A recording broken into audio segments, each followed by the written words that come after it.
अस्सलामुअलैकुम नाजरीन, सवालो जवाब टीवी में खुशामदीद। सवाल नंबर 1, मछली खाने से पहले कौन सा अमल करने से मछली दुआ करती है? ऑप्शन ए पानी पीना, ऑप्शन बी मीठा खाना, ऑप्शन सी नहाना या ऑप्शन डी नमाज पढ़ना। इस सवाल का दुरुस्त जवाब है ऑप्शन ए पानी पीना। सवाल नंबर 2, अल्लाह ताला किन लोगों की तौबा कबूल नहीं करता? ऑप्शन ए हसद करने वाला, ऑप्शन बी नाशुक्री करने वाला, ऑप्शन सी दुश्मनी करने वाला या ऑप्शन डी झूठ बोलने वाला।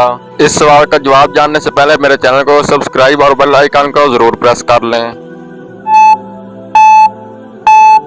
इस सवाल का दुरुस्त जवाब है ऑप्शन सी, अल्लाह ताला दुश्मनी करने वाले लोगों की तौबा कबूल नहीं करता।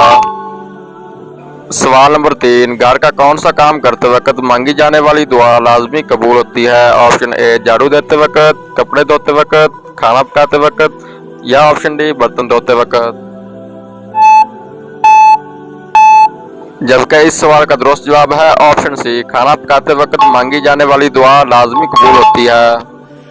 दोस्तों, इससे पहले अगर आपने मेरा YouTube चैनल सब्सक्राइब किया हुआ है तो वेल एंड गुड, अगर नहीं किया तो जल्दी से सब्सक्राइब और बेल आइकन को दबा लें ताकि मेरे इस तरह की नई से नई वीडियो आप तक जल्द से जल्द पहुंच सके। शुक्रिया।